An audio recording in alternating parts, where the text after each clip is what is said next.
bien, manito.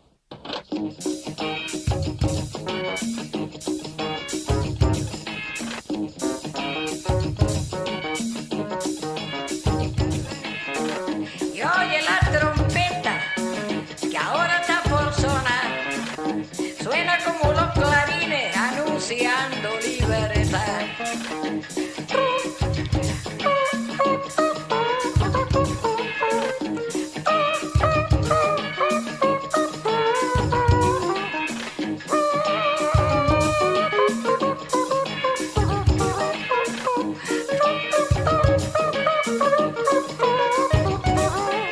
Y los trombones en mi cielo, los trombones no se quedan atrás. Oye los trombones que suenan más bajo y es más sensual.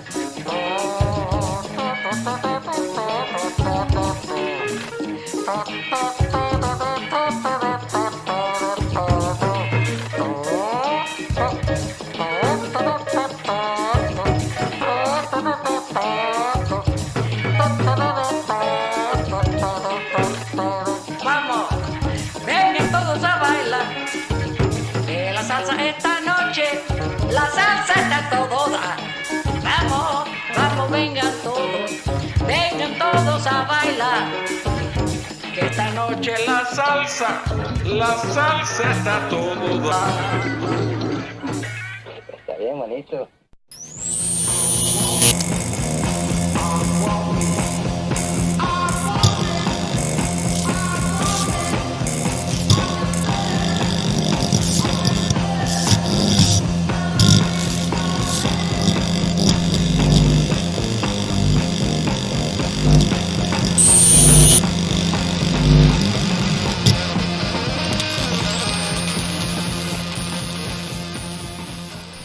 Blue Star presents Boarding House in Horror Vision.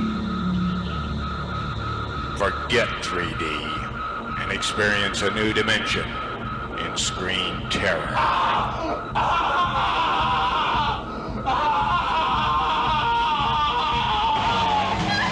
For Horror Vision, you don't need glasses, only a strong heart. At one time, the Hoffman House was just like any ordinary house. Until an evil force became a resident. Power took possession.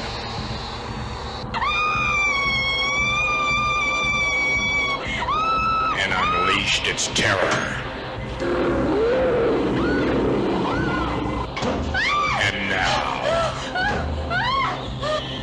Death stalks even in the dreams of all who enter the boarding house. The rent won't kill you, but something else will. Boarding house in Horror Vision. Can everyone hear those Rated R. screams, or is it just me? Anyway, welcome back to the Drive-In Asylum double feature, and I hope you enjoyed our first feature, The Demon, one of Mike Justice's favorite movies. I like it a lot. I don't know about Sam. Do you like it? I don't like it. I love it. In the words of somebody from what movie was that in? We watched Suburban Sasquatch. In the words of the grandma from Suburban Sasquatch. That's right. Yeah, I don't like you. I love you.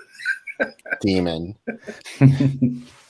Or Midnight Caller, or whatever you're going by these days. Yeah, I'm not sure what people in the chat thought, but somebody said you have some splaining to do. So, Mike. What do I have to explain? Oh, why I like that movie? What happened? Oh, what happened? He was a demon, I guess. That's the thing that kind of sucks about this movie, is that in Halloween, you didn't know why Michael Myers was following these people around, but you knew who he was. Like, they gave him some identity and some kind of backstory, so he was almost kind of like an urban legend. And in The Demon, he's just a dude who just kills people. So it's not as much fun as it could have been. But I think the director sort of missed the idea of what made Michael Myers scary. Why did, and we talked about this, I know, but just for the benefit of everybody else, why did Cameron Mitchell get shot? Yeah, I know. Because he had a cab waiting to take him to the airport. He was like, I'm done with this movie. Because like you would think like he's the Dr. Loomis of this movie if we're following the Halloween structure. He's going to have some kind of moment where he's goes up against the demon, and no, a housewife kills him. Yeah, and I mean, I guess maybe they just couldn't shoot with him. Like maybe they just had 2 days, and they were just like, "Hey, this will be cool. Let's write you out of this movie." And yeah, no one will see this coming, and they were right for once. I forgot that that lady killed him. I thought the demon killed him. I knew he died. Also, but, the demon kills people with plastic bags yet has knife fingers. Like, what does he use the knife fingers? He uses the knife fingers because it's hard to get the bags. Like whenever you're getting produce in a grocery store and you have your mask on, you're like, fingers are just accessories. Yeah. I think it was that he used the knife fingers to, like, he killed the first girl, I guess, by ripping her apart, because you hear like the sound of ripping. Yeah. And then later on, when he's stalking that school teacher and he finds her nightgown, it's like he's so frustrated by just finding her nightgown that he has to rip the nightgown apart. Yeah. So I think he used the knife glove to kill pretty blonde women, but if you were a brunette or a man, you got a bag on your head. Yeah. I also like, my favorite part of the movie from watching it again is that the final girl, the shower curtain instantly works. Like it's hemmed to her exactly. It's like she says, "Oh, if I throw this on," it's like whenever someone's hair gets cut in a movie and it somehow looks better when they chop off their hair. You know, it's too bad the director died, because I always wanted to ask him, if I ever got to talk to this director, if he meant that to be funny, that in these movies, usually the woman gets killed in the shower, but in this movie, a woman dresses as a shower to kill the killer in the shower. Like, can't you put the GoPro on? Like, why does she put? She's like, this is going to get bloody. I better put a shower cap on. Yeah, I don't get the shower cap. The shower, maybe the curtain, because she wanted to like not get wet or something. But like, what is she afraid of her hair is going to get in her face? I don't know. Also, she set up like the nozzle like at the door, like to hit him when he comes. It's like an elaborate Rube Goldbergian shower death trap. How'd she do that? I don't think I could make that happen on that short a notice. I think if the cops were going to arrest her, they'd be like, seems premeditated. It seems like you set this up. She arranged for a walk-in facial. Yeah, exactly. Yeah, I wasn't really. The ending is so confusing, and I think that the director thought he was going to do something sort of like the ending of Halloween, where he looks over the balcony and sees that Michael Myers has disappeared, and they're like, okay, in this one, you stab him and he falls in the shower, and then his face turns into a rubber mask. Yeah, and I don't know. Yeah, this movie is kind of. I mean, there's no way in hell that she could have shimmied out of her nightgown and gone up into the attic, without being. It's like this. This movie is very illogical. You don't expect that from a movie called The Demon. It's at least 2 movies stitched together. Mike said earlier that there was 3. It might be 3 movies. It's a whole movie just for Cameron Mitchell's hat. I can't wait till he puts that hat on. I think it's like one of the things that I like about this movie is I'm an editor, and I can really tell that they tried to save this movie in editing. Like they took all these different pieces and just put them together and just hope that they work. And another thing too that's kind of interesting about it is there was a lot of slasher movies made around this time, like New Year's Evil and stuff, that were all made by committee. It was like, okay, Cannon hired a producer, hired the screenwriter. This movie is like an Etsy movie. It's like one dude just stitching it together at home, and then he's like, here's my movie. I wrote and directed and produced it myself, and it makes no sense, and I have no idea what made Halloween work, but I'm sure you guys are going to like this, right? Because there's a scene where she sees him outside of her classroom, and it's like, oh, it's like a little quilt. It's like a really ugly quilt that you would find at like a thrift store, and you think, oh, somebody's really worked hard on this awful quilt. And the director calls this said that this was his best film that he made. Like he considered this to be his best movie, and I'm like, oh. It just breaks my heart that somebody. There's a lot of Black Christmas in it too, with the bags over the head and South African Margot Kidder being in it. And also when a stranger, or not when a stranger calls. Is that? Yeah. Well, yeah, because in When a Stranger Yeah. Calls, Carol Kane's boyfriend Bobby, she keeps thinking it's Bobby, and in this movie, she's like on the phone going, "Bobby, is this you?" And I'm like, you couldn't even change the name, like. Yeah, I like that she was smart enough to like shampoo in the eyes is a good way to get off somebody. That was kind of like the shoot Michael Myers in the eyes and said, the water and everything goes in his eyes at the end. I love how, Similar to the ending scene of Death Valley, yeah, where the little cousin Oliver is cornered in the bathroom, and he throws chemicals in the killer's eyes. yeah. I like that the killer basically slips in the shower to die too. It's like kind of ignominious end for the demon. It was interesting that the director did get some good stuff going in this movie, but he would always blow it somehow. Like there was that beautiful shot where she turns around 360 degrees. Unfortunately, it doesn't look that good because there is no good transfer of this movie. We found you the best one that we could, but there's nothing better than that. This movie doesn't look better in any format. The one that's on the Mill Creek sets is unwatchable. yeah. It's terrible. But I mean, there was that, and then when there was the scene where he was outside the school, like Mike was talking about, and it looked almost like there was fog behind him. It turned out to be a wall, but either way, it worked pretty well. And then the director went for this unwise decision to make him flicker in and out, and I was like, "Oh, you really blew that!" And it was set up so You should have been beautifully. teaching the kids about fate. Just for that scene, really hammer home the kids. Do you know what fate is? Carpenter spoon fed you that scene, and somehow you messed it up. Yeah. Right. Oh boy. Yeah. There were certain things about this movie that were just like I said, it's like when she somehow climbs out of her nightgown and into the attic, in the 5 seconds it takes him to walk to the door, and I'm just like, I can't tell if this director was really naive or if he just thought horror fans were naive and like, oh, they'll believe this. They'll think this is cool. That's what I think is like, do you think people look down on, like, John Carpenter was, a USC student making like his second movie. You know what I mean? Like, oh, if that kid can do it, I've been making movies since the 50s. Like I can toss off one of these slashers. Right. I think that's what it was.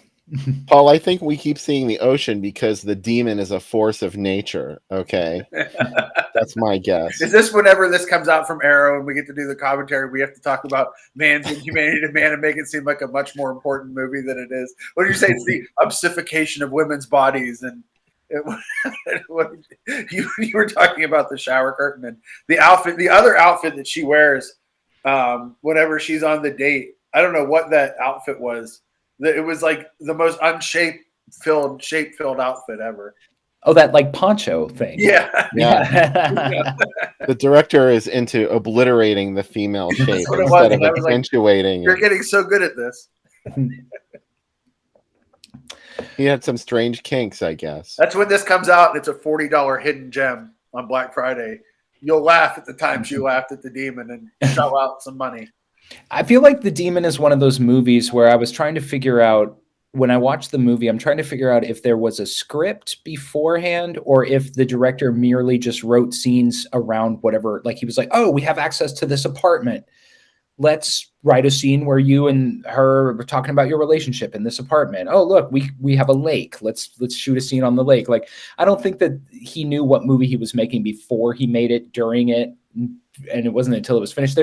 There's even another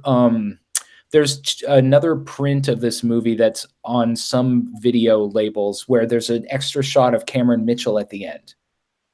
Yeah. Where she stabs the killer and he dies in the bathtub and she runs downstairs and she's banging on the door, and then it cuts to Cameron Mitchell wearing a cowboy hat, like outside, like watching what's going on after his character. And I was like, I don't know why they slipped that shot in. I was like, maybe they originally wanted him to be there at the end of the movie, and then he couldn't come back to finish shooting a scene. So they were like, okay, we'll just go with the having you get shot or something. Also, yeah, about the woman that shoots him, like she flips out about how he's a charlatan, and it's like, your husband hired him. Yeah, that's what there's Bill. That's what I was thinking. It's like she sort of insinuates that like he's been like orchestrating this whole thing in order to further perpetuate his fake career as a psychic. But it's like, yes, the husband did seek him out. So And the husband almost convinces him at one point to take the. He's like, you know what I mean? The husband's like, you have to help. He's like really insistent on him helping. yeah. He was the Warrens of this movie, going into like, oh, you're having a problem with a demon, we can help. We're demonologists. Right. We created our own field and became the experts in it as well. And at the end of the movie, you see him take the demon's mask and he puts it next to Annabelle in the whole room full of stuff. Well, and another thing too about this movie that's like one of the strange decisions that the director made that's really sort of amateurish is that when Cameron Mitchell goes back to the wife before she shoots him, we find out that they know that the husband died, that the husband went to this hotel and died. And we see the demon throw the dead body off the balcony. But in the next scene, we see the demon's just hanging out in his room, like washing his mask. And it's like, the cops didn't like raid the building. They didn't like come in and arrest you. Like, they know where the dad went. They know that he died there, and they know they found his body outside, but they're like, nah, we don't need to go in. I'm sure the killer's not there. They asked the guy up front, does anybody weird? Checked in, like, well, there's a 6'7" guy that has a blank face and carries a mask around. But other than him, and like, you and I talked about, like, how did he pay to stay there? Right. Like, he stayed there for some time. Like, did he just? It's not like that's what works about Halloween. Like, he went back to his house. He's only been there for a couple hours. Right. He's hiding in a room in the back. You know. Yeah, but this one, it's like the demon checks into a hotel for like a week. Yeah. And you're like, we're going to put a hold on your credit card. Okay. Right. And also it's like, if he's this like faceless, voiceless maniac who can't interact with human beings without sticking bags on their head, why was he cool with like just renting a room? Like how is he able to just go and like, oh, I'm not going to kill you because I need you to turn down my bed. And well, he has to have a life somehow. I mean, he didn't just get plopped down into the middle of this situation. He came out of somewhere, so he must have some social graces. I think he's supposed to be supernatural, which I think is annoying because the scenes I like are him hanging out in his room, like doing push-ups and ripping up porno magazines. It's like he seems like a really creepy human killer. It seems so hokey to then fall back on the idea that he's a demon. He's the demon, not a demon. Yeah, that was just his stage name. He's not go to demon school to just be called a demon. Yes. I am Mr. Demon, Dr. Demon. And he did, and so Paul mentions how he throws bodies, and it's hilarious because anytime he throws a body, they always cut to something else, and then they'll cut back, and he's obviously holding a dummy. And it reminds me of on SCTV how they would have like these dummies, like they did a parody of the Towering Inferno where like these dummies fall out the window and stuff. And so when he throws the truck driver off the side of the road, it's basically like a pair of pants and a shirt that's like, it's like a stuffed. They're like a scarecrow. It's like Julia Child fighting Mr. Rogers in the Battle of the PBS Stars. Right. Or all of a sudden it's an obvious dummy of Rick Moranis. Yeah, or they did on that same episode where those two opera singers were doing the pole vaulting and one of them like lands on the track and the runners like stomp on her and like yeah. I already mentioned that there were a couple of shots that worked in this movie and some that didn't.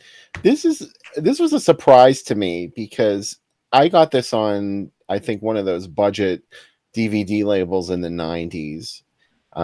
It was a standalone disc. I know that. I think it was like Alpha Video or Diamond or something like that. Yeah. And I was like, oh, wow, a DVD for $5. And Cameron Mitchell's in it. And Cameron Mitchell. And I wasn't disappointed after I watched it. I mean, I know I saw it on TV back in the day, but I kind of liked this movie, especially since it was cheap. I thought, wow, it's a lot better than I would have thought for something that was a budget disc.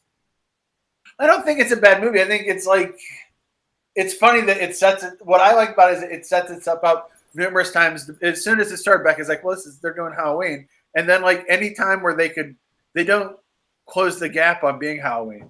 You know what I mean? Right. It's like when you get to it's all the pieces of Halloween, and when you get to the beat where it's like, oh, hammer us home with it being Halloween, they're like, and they just like slink away from it for a little bit, which is funny. But I do love, as Mike said, I love the tearing up the magazines. It needs more of that kind of stuff. Like That stuff's like, wow, like this guy's like has deep-seated issues, and it's a little bit pieces-y, and I like that. Yeah, I think I would have probably preferred the movie to be about a human killer rather than. And I know where he was going with that because Halloween so deftly infers that Michael Myers might be supernatural. And he's like, okay, we could do the same thing, except I'll do a jump cut to where he disappears outside the window. And it's like, oh. He's like, Boogeyman was a better version of Halloween. Like, no, it wasn't. Yeah. You watched the wrong movie. Yeah, I mean, this killer could have been really terrifying. I mean, one thing that I think is kind of about how strong he is, like, the reason why the cops couldn't find Emily's body was because he threw it up in a tree. Like that has the potential to be really scary. Way up in a tree though, not just a little bit. Yeah, and she's somehow decomposed to being a clean, like a classroom skeleton, but with a wig. Yeah. A bleached skeleton, and it was a real skeleton, and it cursed everybody that made this movie, just like Poltergeist. I want to know how that happened. There must be some really fat birds in that area now. And also, what amazing accuracy to launch it up there, land it perfectly on a branch. It doesn't move, no wind. Like the wind took my pool cover off last week. Like there's winds, right? And it's like, nope, it's stuck in. He stuck the landing on that one, literally. That's because when Cameron Mitchell is trying to psychically connect to where she is, he's like, she's high up, she's floating, there's always a wind. Yeah, Becca's like, maybe he was a shot put guy and then he just didn't qualify. His gift was real. Yeah. I like that they keep cutting back to Cameron Mitchell. Everybody's sweaty as fuck in this movie. Mm-hmm. It is the sweatiest. Everybody's dirty and sweaty. And I'm loving it. And Cameron Mitchell's just like, oh. They didn't have the budget for Kleenex. No. Yeah, everybody's or matte makeup or anything. Yeah, everything's there's a lot of this movie is like so kind of unflattering. It's like the director hires these two beautiful women, but he'll put one of them in like a poncho and the other one spends half the movie walking around in this quilted house dress that looks like, like something that, somebody's grandma would wear. And she's like, yeah, he's the real monster, Becca said of this movie. My favorite scene is when they're like, hey, what are you doing tonight? Hey, what if we both put on leotards and just sit and listen to records and meditate next to each other and shut all the lights out? What was their relationship? There was something going on there. They're cousins, but are they cousins? That's what you used to say back in the 70s where you couldn't actually just be out and, back in less enlightened times. And you said, oh, she's my cousin. And also, I was trying to figure out their living situation because I don't know if the movie's supposed to take place in South Africa or if he thinks that you're going to think it's America. But the brunette clearly has an accent and the blonde is clearly American. But I think it's supposed to be the other way around, that the blonde lives in that house and the cousin is visiting. It doesn't make the Italian move of like, we have to make this so American that it's obviously in Italy. Where like someone gets on the ham radio and it's like, is Simon Le Bon still popular in your town? You're in your ghost house and you're like, you're not fooling anybody. Like we're parts of this are in Italy. Yeah. I mean, if they weren't showing cars driving on the left constantly, you could probably think that this could be in America somewhere, maybe. Yeah. Although everything's just sort of off. Like the phone. Like you said, everything's off. The phones are off. The door handles are off. Like yeah. Like I always remember even thinking how it was interesting that her bathtub had the hot and cold tap on the side of the wall rather than at the end of the tub. I was like, oh, that's kind of an interesting house. But yeah. A bathtub, like that you said while we were watching, is obviously a soundstage and it's gigantic. Yes. It's the biggest bathroom ever. Yeah, no, that was from like a toothpaste commercial or something. And that's and she puts on that stupid shower curtain and uses it. Well, it's great though because she just goes whoop, and then when she turns around, it's like perfect. She cuts a hole right in the exact correct place. It looks better than the outfit the other girl was wearing earlier. Like I would have had to have ruined at least 2 or 3 shower curtains before I got that slit right. Yeah. The earlier shower curtain type outfit looked more shower curtain-ish than the shower curtain. Yes. Definitely. Maybe this director had a fetish for girls in shower curtains. That's something I've never heard of before, but anything's possible. So I've found an article about him when he was young, and he took a motorcycle trip through North Africa and then took a boat from from like Morocco to Marseille, France or something. And it was apparently the worst boat ride he'd ever taken. And he was locked in the hold and people were like puking all over the place and stuff. So when he got off the boat, he ripped his clothes off and was just walking around in his underwear and checked into a hotel in his underwear. So I think he wrote that scene because he equates overcoming adversity with stripping down to your panties or something. Where'd he keep his wallet? I don't know. I think he just went in and said, "I'm Percival Rubens, film director. I'm good for it." That's how he's like, you know what? If I could have checked in a hotel in just my underwear, the demon can check in. We don't need to know why. Right. He's like, it's been done. Okay. Trust me. I've lived this movie in my own way. Right. I'm Percival Rubens, and I am the demon of this movie. It was weird. I wanted to, when he was still alive, I wanted to email him and ask him questions about this movie. And I asked them if they had his email address, and they said, he doesn't use email, but here's his phone number. You can call him. And I was like, what? And I was like, I can't call South Africa. It'll be like way too expensive. I'll call him some other time. And then he died in 2009. And I was like, fuck. Wow.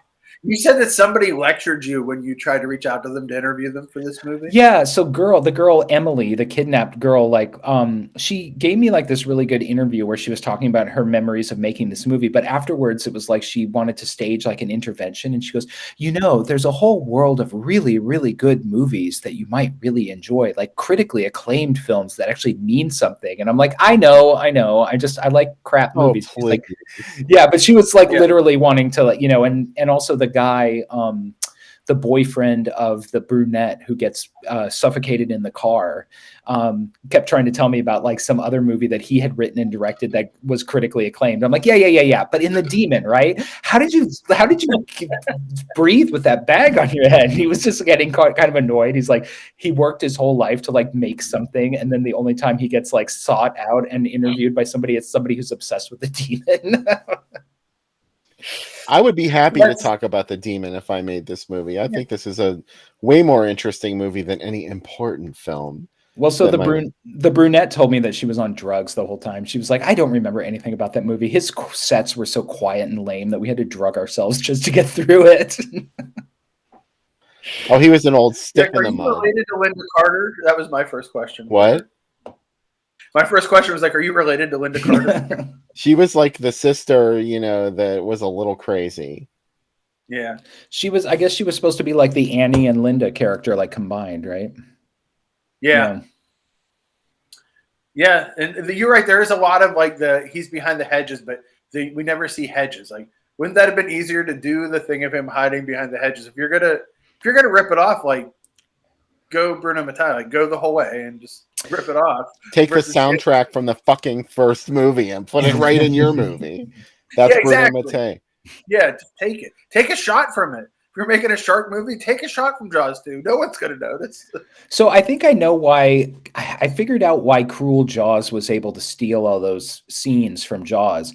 And the reason is because Cruel Jaws was a TV movie, an Italian TV movie, and the network that made it had licensed all the Jaws movies to show. So there's a loophole that when you're making like if you license a movie, you're able to use any of the footage that you want in like a promo.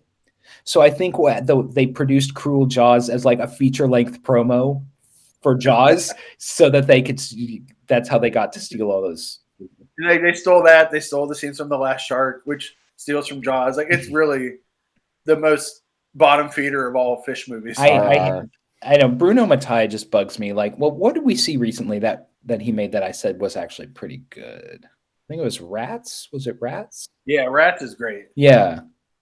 Because there was something we watched and it was so bad, and I said, if Bruno Mattei had made that, it probably would have been better. Maybe it was that thing that Uncle Spooky that Damnation Alley. Damnation Alley. It's like, I never thought I'd say this, but if Bruno Mattei had made that, it would have been so much better. I am an apologist for his movies, so I'm not to be trusted, and I really like his movies. I trust you, Sam. Yeah. Darren says that my interview with my dad is genius and painful. Oh, yeah. Why don't you mention who your dad is and what movie he's known for starring in? My dad was in a movie called Dr. Jekyll's Dungeon of Death, and he played Dr. Atkinson. And I never knew about it until I was reading I had like the Psychotronic book and I had the horror movie encyclopedia, and I was like, John Carney This guy is named John Carney in Dr. Jekyll's Dungeon of Death. And then I asked him, I was like, is this you? And he's like, oh, yes, I was in that movie. And I was like, really? You never told me. And he's like, oh, well, it was okay. It was in a big mansion, and I think everyone was on drugs. And then that's all. They better have been. Wow. And it's weird too. His biggest, I guess, his most mainstream role was he was in Bram Stoker's Dracula. He played the waiter who brings Gary Oldman a letter from Winona Ryder saying she's gone to Romania to marry Jonathan Harker. Oh, I remember that.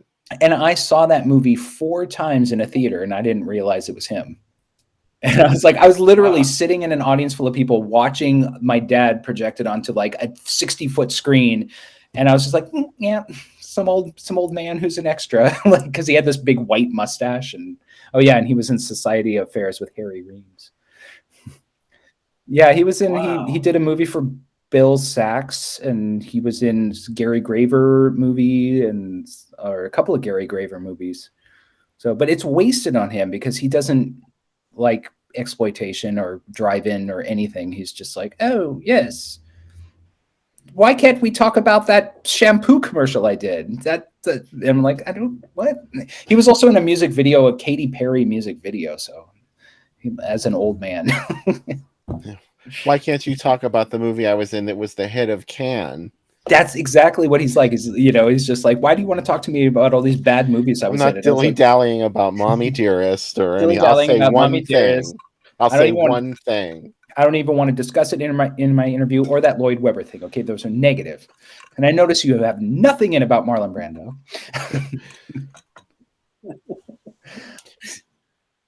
Let's talk about the fan. That was Lauren Bacall. I know. I'm just joking. I'm just throwing in movies. I really want to know all about the Eyes of Laura Mars. Yeah. So we hope you loved our first feature, The Demon. Our second feature of the evening is even more way out there. And I was thinking that it's like, is the second movie more normal or straight? And it's definitely weirder. I think. No hype. This is probably one of the weirdest movies we've shot. I agree.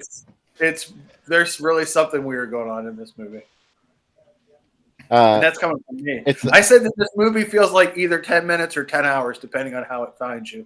Like it's either you're either gonna love it or you're gonna be like, I don't know what the fuck was happening for a long stretch of this movie. Yeah, there's apparently a 2.5-hour director's cut of this movie. Oh, I've seen it. It's well, first of all, it's really bad because the director put it together from using outtakes and original footage like years after the movie came out. And so he puts in all these like stupid things like these iMovie transitions, like star wipes and stuff because he thinks that it's zany and fun. And it's like, that's the one that I saw. I have not seen the short. The short one is I mean, it's short. That's what the best that can be said about it. But and also very auteur. His whole family's in this movie too, right? Mm-hmm. Yeah, well, yeah. His wife and his sister is one of the great. His sister has like it's such a strange movie. They're all like all new agey and stuff. So they're like, oh, I can see you. But he has like sex scenes with other women, and I'm like, your wife and you produced this movie together. Like, she's not weird about you. Like Colasu, his wife. Yeah. Or like his sister has like a nude shower scene in the movie, and I'm like, I get that you're all like free about your body and everything, but like maybe you wouldn't want to show your sister naked. I don't know. This movie's gonna get bought, and we're gonna make it. And I love that this movie was shot on video and then blown up to play in theaters, which had to look insane on movie screens. Yeah, I saw it projected onto a big screen, and it was amazing. It was like it, but you know the thing is what I hated Boarding House when I first saw it because I really like grainy, crusty regional horrors, like Don't Look in the Basement and stuff like that. Yeah. And hold on a second. I think my cat's scratching at the door. Talk amongst yourself. Darren says, I found the 35 millimeter scan of Boarding House. I don't know. Is that what I linked to on YouTube? I think so, yeah. I don't know. I just found. Also, this is shot in a horror vision. And horror vision, in case you're wondering, is every once in a while just a swirl of color and like a glove projected over the screen will show up. And it's very, don't expect horror vision to be smell-o-vision or, hey, there's Wally. There he is. You want to see Wally, baby? Wally, it's time for your close-up. Hello, Wally. Welcome to boarding house. Wally's like, I'll tolerate this for as long as it takes, but I'm not happy. He wanted to eat. He came barreling in and went straight to his food dish. So, Well, no wonder he looked stricken when you plucked him from the floor while he was trying to eat. yeah, he was in danger of losing weight. He was like, yeah. This movie is very, like you said, very new agey. I think a lot of people in this movie maybe believe that telekinesis was possible, that some of the things in this movie could happen given the right situations. And I get that feeling. There's a lot of dream logic and dreams, and everybody living in the same house. There's a lot of stuff going on. I always thought that it seemed like it would be fun to live in the boarding house. Like I remember when I was a kid, I lived out in I lived with, my crazy single mother at the end of like some rural street. And I'm like, I want to live in LA with a bunch of wannabe actresses. Like that would be fun. You want to live in one of those ones from like a TV movie when they just moved to town and they live in that crappy, like Melrose Place looking hotel. Right. People that just wandered in from the porn shoot going on. Yeah, they're like, this girl got off the bus to be a star. This got off the bus to be an escort. They all live in the same hotel. I think, and Mike Justice is in the playground. I think one thing that's funny about boarding house you'll see is that like they talk about the house as though it's this Gothic mansion. They're like my 10-bedroom house, and it's like very clearly like this 2 or 3 bedroom like suburban house. Like it's got all these rooms underground. Yeah, no, and it's like they try to dress up rooms so like they'll hang a blanket on the wall and like be like, no, it's a completely different room. Look, there's like. Also, the other thing that's great about it is obviously it's the director's the star. It's like he is not shy about just wearing. He should have just been naked. Like he would be less revealing, I think, were he naked than some of the swimsuits he wears. And I mean, bless his heart, he is probably like one of the least attractive men ever. Like I'm like, really? He didn't think so. I'm like, no, he was a big believer in himself. You got to give him that. He's kind of like a weird. Somebody said he was like Michael Shannon meets Malcolm McDowell. Like he's very Malcolm McDowell. That's yeah. That's the first thing I get. I'm getting notes of Malcolm McDowell in this bouquet. Yeah, earthy notes and some Malcolm. Earthy notes of Malcolm McDowell and a crappy Donald Sutherland, but not really. There's some brassy stuff in there. The blonde guy who was in The Velvet Vampire and Beyond the Valley of the Dolls. Lance Rock. I can't remember the actors. Michael Shannon's a really good call out, though. Well, Michael Shannon, the guy in this movie and Michael Shannon both have that thing where they always look angry. Like Michael Shannon's brow is always furrowed. And it's like, even if he's playing somebody like Kathy Bates's retarded son from the movie Revolutionary Road, he always looks like he's really furious, like has had a hard I really life. like him as Kim Fowley in The Runaways. He's my favorite part of that movie. Dustin, the next time you're on the show, we're going to make you wear a Speedo. He's really great in The Runaways because he has some great lines where like they're practicing and he's like, "This is all shit." He's like, "Get out of my fucking trailer!" Like there's like him just like yelling stuff like, "Yeah," and just like it's all like in his head. And you're like, I really believe that he like captured whatever lunacy that was going on in Kim Fowley's head in that movie. What has he been up to lately, Michael Shannon? He was just in a movie on Shudder, a really small movie about a guy that's trying to figure out, he finds all these occult objects in his house, and he plays the guy's ex-wife's new husband that for some reason likes him. And it's all like done through kind of like one of those Zoom movies that they've been doing lately, but it's actually not bad. I can't remember what it's called. You can tell he's so happy to be in this like little shitty horror movie. Like, he's hilarious and he's the best part of it. Okay. And it's just like a really good, a fun part for him. The director and his wife did the music for this. Here's something interesting. I guess now since this came up in chat, this might be a good time to look at some of the ads that I dug up for Boarding House. Check this out. This is from 1980, and Boarding House wasn't even a glimmer in their eyes yet. But here is an ad for their band, which was called 33 and a Third, and Kalasu. Is that how you say that, Mike? Kalamazoo. Kalasu. So I used to live in Santa Rosa. I lived like a few blocks away from 4th and Farmers Lane. Did you ever go to the new Flamingo Hotel? They didn't have entertainment at the Flamingo Hotel when I was living there, or not the kind of entertainment I wanted to go to. So. Oh, boo! Right. Well, yeah, here they are, and they actually did the music in the film. They also did a kids movie after this too, Sally and Jess. The first time I found it playing theatrically was in April of '83. It's actually credited as a 1982 film. Yeah, I think that's about right. Right. And apparently, it played well, according to IMDb. Somebody posted on IMDb that it played in San Francisco in December of 1982, and that was the opening of this movie. I looked at the date. I pulled up the San Francisco Examiner. I checked the date that it said in there. Nowhere in San Francisco was Boarding House playing, so I could not find it. But there you go. So this ad campaign was kind of interesting. I guess this really does happen in the film, sort of. It's rough. Let's just think of Boarding House as a rough masterpiece.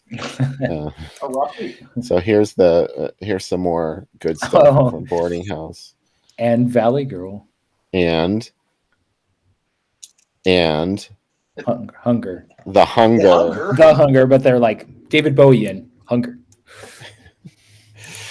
That's a wild night at the movies right there. I mean, that's a lot to think about right there. I think I hope they weren't showing the 2.5 hour cut of Boarding House, because The Hunger is pretty long too. We're not getting home till tomorrow. This was June 1983, and here comes one from July of the same year. This has a little bit of what did I do? Oh, hi. I'm gonna fire my production staff. You could go to a flea market on Sunday at the Sky High Drive-In, and hopefully you were there to scream the night away the night before with this movie, Boarding House, and also Death House. And don't go in the house. And Sam, Death House is... Oh, Sam's... what is it? Silent Night, Bloody Night. Oh, that's right. Oh, because it's the canon release of it. So there was sort of a house theme going on here. Don't go in the house was the Late Show. So that's a hell of a lot. I'm almost upset that I missed the canon reference. Matthew, you are so right.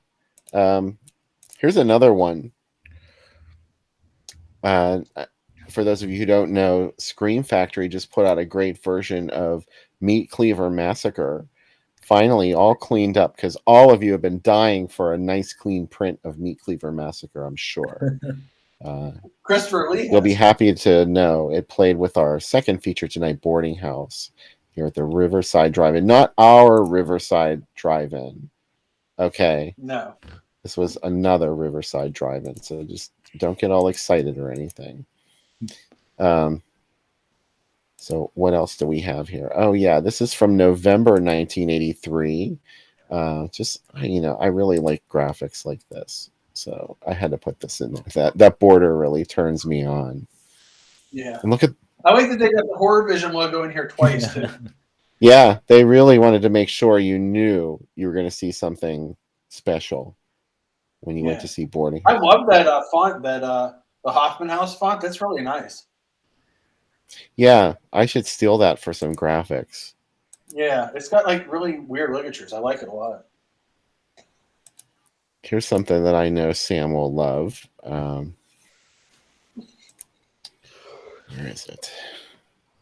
Oh, wow. Oh, here it is. Oh, going berserk. Oh, well, actually, this isn't the one I thought it was, but this one is the only ad I found where they hyped the soundtrack.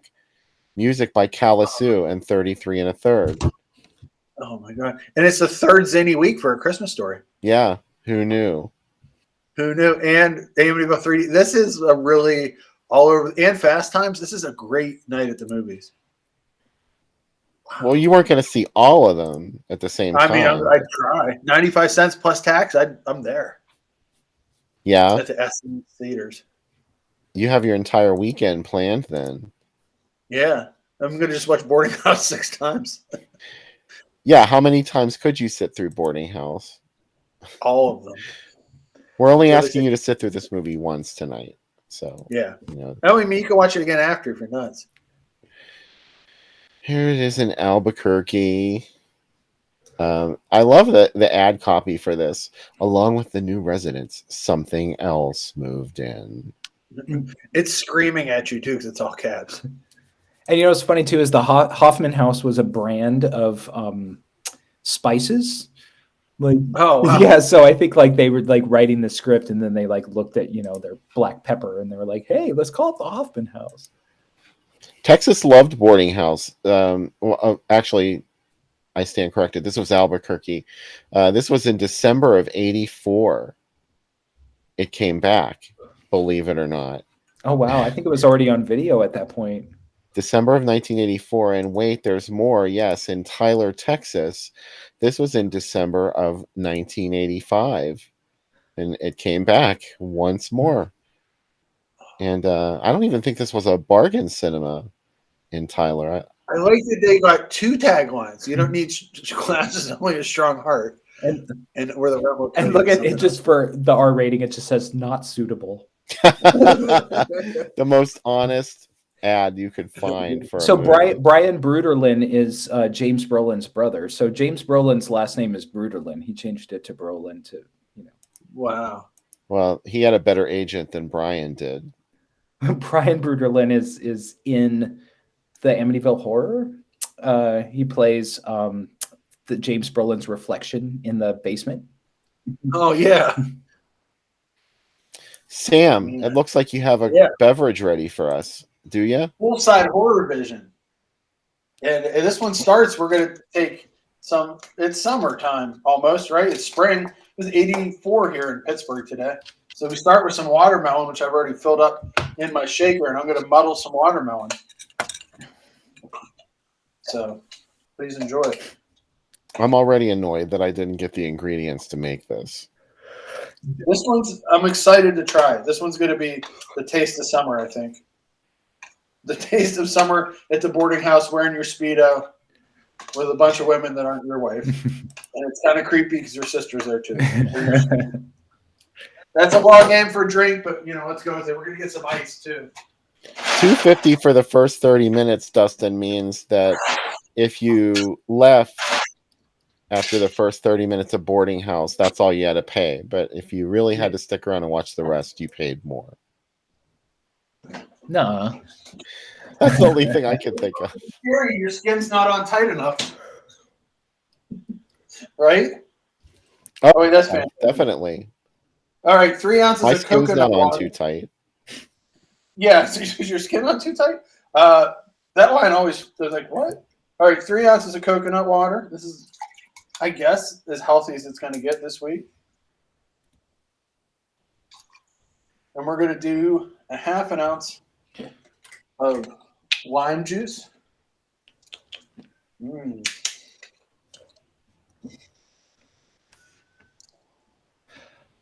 Matthew wants to know what I'm drinking. I'm drinking raspberry sour. Ooh. From 10 Barrel Brewing Company. Are you sponsored? Yeah. No, they used to be our competition. I worked at a brewery in town called Bridgeport, and 10 Barrel was like up the street. And whenever we would fire servers for being fuck ups, they'd always go work at 10 Barrel and be like, it's so much better here. Ugh, I'm so glad I got fired. 10 Barrel lets me drink on the job. And I'm like, yeah, that sounds like a great place to work. Yeah. Not a good idea. Yeah, I'm like, that's not a selling point. Just look at this show for a reason why you shouldn't drink on the job. Yeah. All right. Let's shake it up.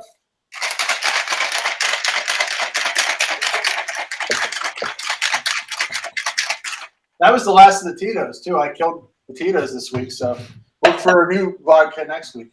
Pretty exciting. Some vodka company should sponsor us. They really should. I would love that. Like, you're the official vodka of Groovy Dude.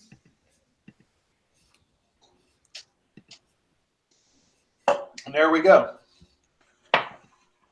I'm really excited to watch Boarding House.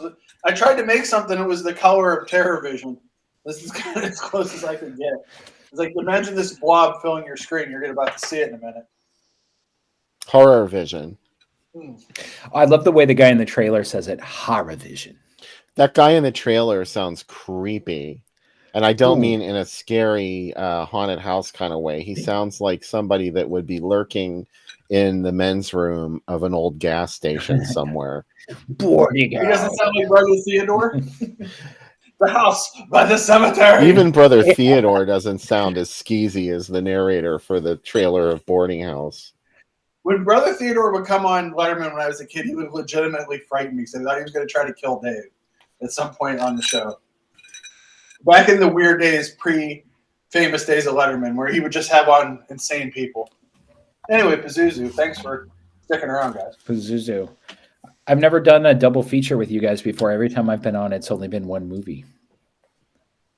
Really? Yeah. I thought you did one double feature. No, we did Son of Blob and Ms. 45, and they were standalones. Oh, right on. By the way, I learned this week that the poster for Miss 45 was designed by Rinse Dream, Steven Seidemann, the director of Cafe Flesh. He designed the posters for Dress to Kill and The Fog, too, before his career in LA. Yeah, next week there's no show. Actually, we're off for the next 2 weekends. So there's not. Next week we'll be at the drive-in, though, so if you're coming to the drive-in. Yeah, our first weekend back is going to be May 15th, I think, is the day. But we're not on the 7th of May. No. And we will have a double feature on that. I don't think it's the 15th. I'm not sure. Maybe it's the 15th. If only I had something in my hand that had a calendar. I just don't want to open my phone. That's all it is. Will you hint what the movies are? We can hint what 14th. We can hint what the movies are, but they're May themed. How about that? Yes, May 14th. Sean Midas will be on the show. Memorial Valley Massacre? No, no, but I will. We did that one, and Lana was on that one. You did? Yeah. Oh, maybe that was before my time. I don't remember. No, I did watch that. Yep. I don't know what men's room walls you've been reading, Darren, but I was never there. Those rumors have never been substantiated. I have something exciting in my hand right now. It's just below the camera. And I know you're all very excited to see what it is. And I don't even have to stand up to show you. Oh, I got one here too. Dun, dun, dun. What is The that? Abomination book by Brett McCormick. I'm trying to find the perfect angle to view it from. And for those of you who haven't seen The Abomination, it's an amazing Super 8 film from 1986, Sam, I believe. Yeah. 1986. And, yeah. Of course, independently made in Texas by Brett McCormick. And this book just came out about it. And look who is on the cover of the book. Yes, a quote from our own Sam Panico of BNS About Movies. Yeah, and Brett actually, he wrote to me and said, I really love your review. Can I use it for this book? And I said, well, can I interview you for my site? And then the interview ended up being in the book too. So it's super exciting to, especially for one of my favorite movies, to share how I feel about it and love it, and then get put in the book, and then have the interview in there too. And he actually used more of the interview that's on the site because he liked some of the stranger stuff we talked about magic and alter ego stuff. So I'm super excited. That's one of the secret projects. I've known about this since November of last year, and I haven't been allowed to talk about it till it came out because it might be tied into something else. But again, I can't say that either. But I'm super excited about this book. No, yeah, but it's really cool. If you haven't seen The Abomination, hunt it down because it's nuts. Like it's everything I love about movies. It's televangelists and gore And one of the questions I asked him, and I was like, because today they wouldn't make this movie with these effects be real. It'd probably be CGI, it'd be limited. And he said everything in that room smelled so horribly. And I'm like, yeah, isn't that like a Texas thing to make all your effects just stink in the heat? And he's like, unfortunately, yes, it is. So. Dustin had a quote in one of Brett's books. He had a quote in Texas Schlock. Which is a great book. I may have even found it before Dustin knew. I'm not sure. It's been a while, and my memory is a little fuzzy. My favorite, the quote on the back cover from Roger Corman is, Brett's confident and he knows the value of $1. That's the quote from Roger Corman. Ain't it the truth? Yeah, and obviously for one of his movies, Replicator, Brett was really trying to be Roger Corman and make a movie in 6 days on a set that already existed. And he did it. So Roger Corman's a big deal to him. Yeah, Matthew brought up the cover is disturbing. The whole movie is disturbing. Like, that's what I was really worried when we talked, because the movie itself is not. It's really, really weird. And I was like, is he going to be as weird as this movie? And he's very sweet. He's like the nicest guy in the world. And it was really fun talking back and forth about stuff.